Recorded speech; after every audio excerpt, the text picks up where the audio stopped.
Hello, my dear students. Welcome back to Vidya Mind.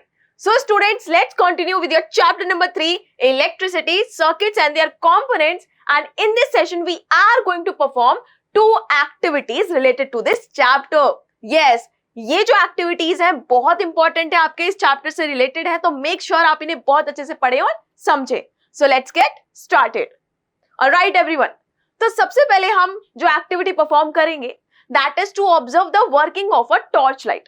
एक torch light जो है वो किस तरीके से काम करती है, उसकी वर्किंग क्या है वो हमें समझना है. तो सबसे पहले क्या करने वाले हैं, एम देखेंगे आपकी इस एक्टिविटी का. So the aim of this activity is to observe the working of a torch light. अब now what are the materials required to perform this activity.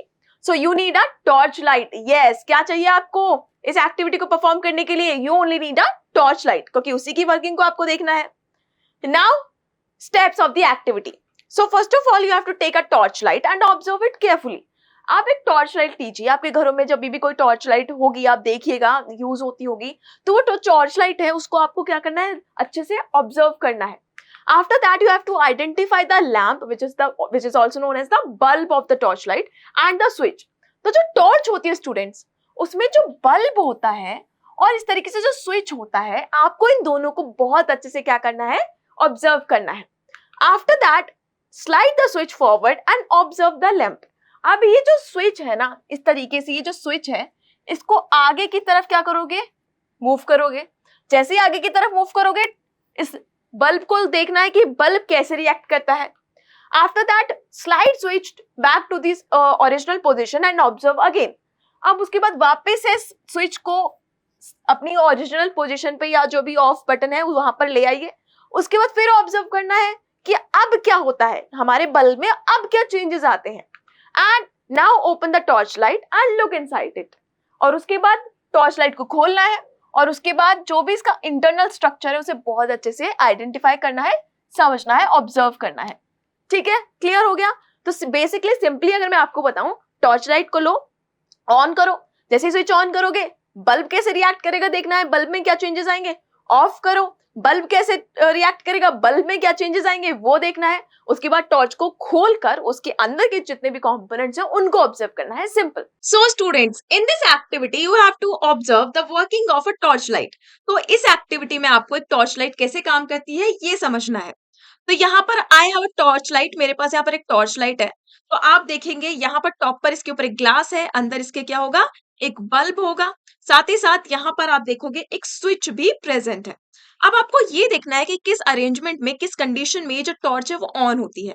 तो यहाँ पे ये जो स्विच है स्टूडेंट्स, आप देख सकते हो किस तरीके से वर्क करता है. इस तरीके से ये अप एंड डाउन होकर मूव कर कर वर्क करता है.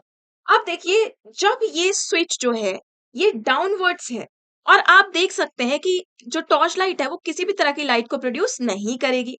बट जैसे ही मैं इस स्विच को क्या करूंगी, अप साइड इस तरीके से अपवर्ड डायरेक्शन में मूव करूंगी, वैसे ही क्या होगा, ये जो टॉर्च है वो काम करने लग जाएगी. राइट, आप देख सकते हैं जो टॉर्च है वो ग्लो करने लग जाएगी.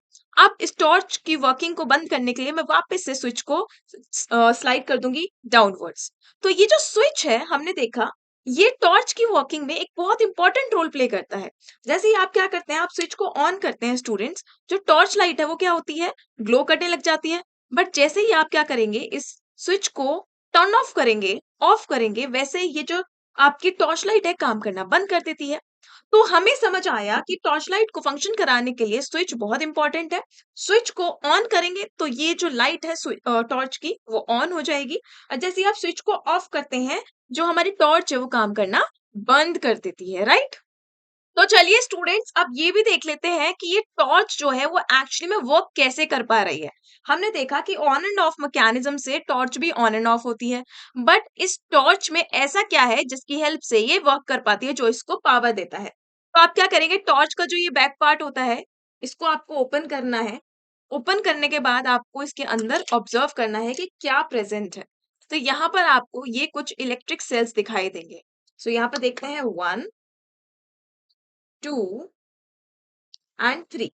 ये 3 सेल्स आपको दिखाई देंगे. राइट, ये तीनों सेल्स कुछ इस तरीके से आपके टॉर्च में अरेंज होते हैं जो कि क्या करते हैं, टॉर्च को पावर सप्लाई करते हैं, जिससे जो टॉर्च है उसको पावर मिलती है, इलेक्ट्रिसिटी मिलती है और वो वर्क करती है। आई होप स्टूडेंट्स आपको ये एक्टिविटी बहुत अच्छे से समझ आई होगी। अब देखिए स्टूडेंट्स, जब आप स्विच ऑन करते हैं किसका, टॉर्च का, क्या ऑब्जर्वेशंस होंगी आपकी कि जब आप इस टॉर्च का स्विच ऑन करेंगे तो ये जो बल्ब है वो ग्लो करने लगेगा। क्या करने लगेगा? ग्लो करने लगेगा, लाइट प्रोड्यूस करने लगेगा। When the switch is in on position the torch lamp glows, and when the switch is in off position, जो अदर पोजीशन होगी off position, so the bulb will not glow. Bulb glow नहीं करेगा, यही होगा ना। अगर मैंने इसको ऑन कर दिया तो ग्लो करेगा, और अगर मैंने इसको ऑफ कर दिया तो it will not glow. Simple सी बात है, टॉर्च ऑन या ऑफ होगी। And inside the torch light there are 2 और मोर इलेक्ट्रिक सेल्स। और जब आप टॉर्च लाइट को ओपन करेंगे तो आपको 2 या 2 से ज्यादा सेल्स देखने को मिलेंगे। एक भी देखने को मिल सकता है, 2 भी देखने को मिल सकते हैं, 2 से ज्यादा भी देखने को मिल सकते हैं, राइट। ये जो आपको दिखाई दे रहा है ये क्या है? This is electric cell. उसके बाद स्टूडेंट, कंक्लूजन क्या निकलेगा इस एक्टिविटी का? ये जो आप एक्टिविटी करेंगे, भाई हमने क्यों करी, इसे हमने क्या कंक्लूड किया? So the torch light works because electric sales inside it supply electricity. अब जैसे ही आप टॉर्च को ऑन करते हैं और बल्ब ग्लो करता है, और जैसे ही ऑफ करते हैं बल्ब क्या हो जाता है? बंद हो जाता है। तो जैसे ही आप क्या करते हैं, टॉर्च को ऑन करते हैं ना, तो यहाँ पर कुछ इस तरीके से जो बल्ब और ये जो आपका सेल है, इलेक्ट्रिक सेल है, इसके बीच में कनेक्शन एस्टेब्लिश हो जाता है, जिसकी वजह से ये जो इलेक्ट्रिक सेल है जिसमें इलेक्ट्रिसिटी स्टोर्ड होती है, ये इलेक्ट्रिक सेल क्या काम आता है? इसमें इलेक्ट्रिसिटी स्टोर्ड होती है। तो ये जो इलेक्ट्रिसिटी है वो फ्लो करती है from this cell to the bulb, bulb की तरफ क्या करती है? फ्लो करती है। तो उसकी वजह से ये बल्ब क्या करता है? जल जाता है, ग्लो करने लगता है। बट जैसे आप स्विच ऑफ करते हैं ना, वैसे ये कनेक्शन जो है वो टूट जाता है, और ये जो इलेक्ट्रिसिटी है वो फ्लो करना टुवर्ड्स द बल्ब बंद हो जाती है, और जो आपका बल्ब होता है वो क्या करता है? ऑफ हो जाता है। यही होता है ना, when the switch is on electricity flows to the bulb and it glows, and when the switch is off electricity, flow of electricity stops and the lamp does not glow, right. यही होगा। तो इस तरीके से क्या होता है, जो इलेक्ट्रिसिटी है वो वर्क करती है आपके घरों में भी। आप जब स्विच ऑन करते हैं इलेक्ट्रिसिटी फ्लो करती है और आपके अप्लायंसेस चलने लगते हैं। जैसे आप स्विच ऑफ करते हैं वैसे सर्किट टूट जाता है, वैसे कनेक्शन टूट जाता है, या फिर फ्लो ऑफ इलेक्ट्रिसिटी टूट जाता है, और क्या होता है कि वो इलेक्ट्रिसिटी काम करना, वो भी जो अप्लायंसेस इलेक्ट्रिसिटी से कनेक्टेड है वो काम करना बंद कर देते हैं। यही होता है ना। क्लियर हो गया? अच्छे से ये समझ आ गया आपको स्टूडेंट्स? अब देखिए यहाँ पर ये बच्चा बहुत क्यूरियस है आप ही की तरह, और एक क्वेश्चन पूछ रहा है कि why does the torch lamp glow in one position of its switch. मतलब टॉर्च लैम्प जो है वो एक ही पोजीशन में क्यों ग्लो करता है? जब आप इसको स्विच ऑन करते हो, जब आप स्विच ऑन करोगे तभी क्यों ग्लो करता है, स्विच ऑफ कर दिया तो ग्लो क्यों नहीं करता? तो इसका सिंपल सा आंसर है, in that position the switch completes the electric circuit. जैसे आप इसको ऑन करते हैं तो आप इन दोनों के बीच में कनेक्शन एस्टेब्लिश कर देते हैं, एक इलेक्ट्रिक सर्किट जो है इसको कंप्लीट कर देते हैं, जैसे फ्लो ऑफ इलेक्ट्रिसिटी इजी हो जाता है। क्लियर? समझ आ गया अच्छे से? चलिए, now let's move on to another activity. दूसरी एक्टिविटी पे हम मूव करते हैं। सो इस एक्टिविटी में आपको क्या करना है? You have to observe an electric cell. आपको एक इलेक्ट्रिक सेल को ऑब्जर्व करना है। So what is the aim of this activity? क्या एम होगा आपकी इस एक्टिविटी का? So you have to observe the physical features and identify the terminals of a standard electric cell. देखिए इलेक्ट्रिक सेल आपके घरों में होगा, आपने देखा होगा, कहीं ना कहीं हमेशा यूज होगा। तो इलेक्ट्रिक सेल लेना है, इलेक्ट्रिक सेल के जो फिजिकल फीचर्स हैं उन्हें ऑब्जर्व करना है, और उसके जो टर्मिनल्स होते हैं ना उनको आइडेंटिफाई करना है। ठीक है। Now what is the material required to perform this activity? क्या आपको चाहिए इस एक्टिविटी को परफॉर्म करने के लिए? You only need an electric cell. आपको कुछ नहीं चाहिए, सिर्फ एक इलेक्ट्रिक सेल चाहिए। अब स्टेप्स देख लेते हैं। So first of all you have to take an electric cell in your hand. हाथ में अपना इलेक्ट्रिक सेल उठाओ। उसके बाद turn its around slowly and look it at its outer casing carefully. Electric cell लो, उसकी आउटर केसिंग को अच्छे से देखो, केयरफुली देखो। उसके बाद search for any specific symbols और mathematical science printed on the label. अब ये जो इलेक्ट्रिक सेल है ना, इसको घुमाओ और ये देखो कि कहीं पे कुछ स्पेसिफिक सिंबल्स या कुछ मैथमेटिकल साइंस आपको दिखाई दे रहे हैं। ऐसे मैथमेटिकल साइंस जो आप नॉर्मली मैथमेटिक्स में पढ़ते हो, क्या वो आपको इस इलेक्ट्रिक सेल के ऊपर बने हुए दिखाई दे रहे हैं? And after that examine both ends of the cell by touching and looking them.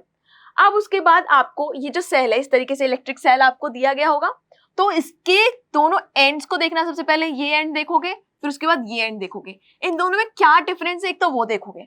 उसके बाद आपको यहाँ पे कुछ मैथमेटिकल सिग्नल्स दिख रहे हैं, नहीं दिख रहे हैं? दिख रहे हैं ना, इस तरीके से आपको प्लस दिख रहा होगा, इस तरीके से आपको माइनस दिख रहा होगा, राइट? आपको एडिशन का सिंबल एंड सब्ट्रैक्शन का सिंबल यहाँ पे दिख रहा होगा।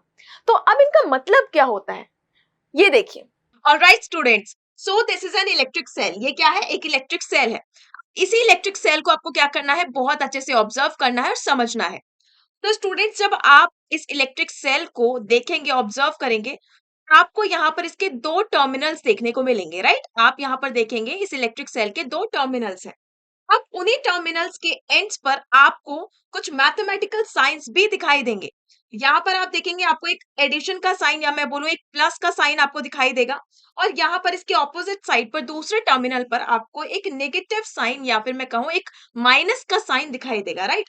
तो ये जो साइंस आपको दोनों एंड्स पर, इलेक्ट्रिक सेल के दोनों एंड्स पर दिखाई दे रहे हैं, ये क्या है? These show the terminals of an electric cell. ये जो साइंस है वो इलेक्ट्रिक सेल के टर्मिनल्स को दिखाते हैं कि ये वाला जो टर्मिनल है with a cap like structure, इसे बोलेंगे हम पॉजिटिव टर्मिनल। इसे हम बोलेंगे सेल का पॉजिटिव टर्मिनल, क्योंकि यहाँ पर एक पॉजिटिव का साइन है। एंड ऑपोजिट साइड पर जहां पर ये जो टर्मिनल है, यहाँ पर एक फ्लैट डिस्क है, और यहाँ पर एक माइनस का साइन या नेगेटिव साइन, इसको हम बोलेंगे negative terminal. We will call this negative terminal. तो इस तरीके से आपको दोनों टर्मिनल्स इलेक्ट्रिक सेल के दिखाई देंगे। जब आप इस एक्टिविटी को परफॉर्म करेंगे ना, तो जो आप ऑब्जर्व करेंगे, आपकी जो ऑब्जर्वेशंस होंगे वो होंगे कि आपको एक पॉजिटिव और एक नेगेटिव साइन देखने को मिलेगा। इस तरीके से आपको एक पॉजिटिव का साइन, प्लस का साइन, और एक नेगेटिव माइनस का साइन दोनों एंड्स पे, सेल के दोनों एंड्स पे मार्क्ड हुआ दिखेगा, right? At the end of the one cell there is a small raised या फिर ऐसे प्रोट्रूडिंग मेटल कैप होगी। क्या होगी? इस तरीके से आपको ये दिख रहा है, ये वाला पार्ट यहाँ पर देखो, ये जो इलेक्ट्रिक सेल है यहाँ पर ये प्लस का सिंबल होगा, और साथ ही इस तरीके से उभरा हुआ एक मेटल कैप आपको दिखेगा। बट जो दूसरा एंड होगा, ऑपोजिट एंड, वो होगा फ्लैट मेटल डिस्क का। जो ऑपोजिट एंड होगा उसमें क्या होगा? इस तरीके से फ्लैट मेटल डिस्क यहाँ पर होगी। तो आपने यहाँ पे बहुत कुछ ऑब्जर्व किया, आपको यहाँ पे बहुत कुछ ऑब्जर्व करने को मिलेगा कि इलेक्ट्रिक सेल के दोनों साइड पर एक एक मैथमेटिकल सिंबल था, positive symbol and negative symbol. एक तरफ इस तरीके से एक मेटल कैप उभरी हुई दिख रही थी, एक तरफ इस तरीके से एक मेटल की डिस्क, फ्लैट डिस्क दिख रही थी, राइट? अब ये है क्या एक्चुअली में? What are this? इन्हें क्या बोलते हैं स्टूडेंट्स? तो देखिए, all electric cells have two distinct ends which are called terminals. तो आप जब इस इलेक्ट्रिक सेल को देखेंगे तो आपको यहाँ पर दो एंड्स देखने को मिलेंगे। क्या देखने को मिलेंगे? दो एंड्स देखने को मिलेंगे, राइट? एक ये रहा यहाँ पर, और एक ये रहा यहाँ पर। ये जो जहां पर आपको पॉजिटिव साइन देखने को मिला था, प्लस सिंबल देखने को मिला था, इसे हम बोलते हैं पॉजिटिव टर्मिनल। और जहां पर ये आपको नेगेटिव साइन देखने को मिलेगा था, ये सब्ट्रैक्शन वाला साइन देखने को मिला था, इसको बोलते हैं नेगेटिव टर्मिनल। तो जहां पर प्लस होगा दैट इज पॉजिटिव टर्मिनल, जहां पे ये माइनस होगा वो होगा आपका नेगेटिव टर्मिनल। और सारे सेल्स में ये होता है, जितने भी आपका ये इलेक्ट्रिक सेल आपको दिखाई दे रहा है, सारे आपको ये सिलेंड्रिकल सेल्स में देखने को मिल जाएगा। The protruding metal cap acts as the positive terminal and the flat metal disc acts as a negative terminal. And based on its function, we can conclude that an electric cell is a handy portable source of electrical energy. और ये जो cell है, electric cell, हर जगह पर use होता है। आपके torches में होता है, बहुत सारी डिवाइसेस में होता है, और इस सेल को यूज करके, जैसे कि डिफरेंट टॉयज हो गए, जो आपके खिलौने होते हैं वो चलने लग जाता है, इलेक्ट्रिक टॉर्च जो होती है वो चलने लग जाती है, कई सारी वॉल क्लॉक्स होती हैं जो इलेक्ट्रिक जो सेल होता है उसी की वजह से चलती हैं, राइट? तो इसका मतलब क्या है? इसका मतलब ये है कि ये जो सेल है इसमें होती है इलेक्ट्रिकल एनर्जी। क्या होती है? सिंपली हम बोल सकते हैं इलेक्ट्रिसिटी होती है, राइट? क्या होती है? इलेक्ट्रिसिटी होती है। यही इलेक्ट्रिसिटी क्या करती है? हेल्प करती है चीजों को रन करने में, अप्लायंसेस को रन करने में, राइट? ये जो इलेक्ट्रिक सेल है एक तरीके से एक portable handy source of electrical energy हो गया, या फिर इलेक्ट्रिसिटी हो गया, राइट? ये था आपका electric cell students. I hope आपको ये जो दोनों एक्टिविटीज है वो बहुत अच्छे से समझ आई होंगी, बहुत अच्छे से क्लियर हो गई होंगी, और बहुत मजा भी आया होगा आपको करने में। अब हम मिलेंगे हमारे नेक्स्ट सेशन में ऐसे ही बहुत सारी एक्टिविटीज के साथ। तब तक के लिए keep watching Vidya mind. Thank you very much.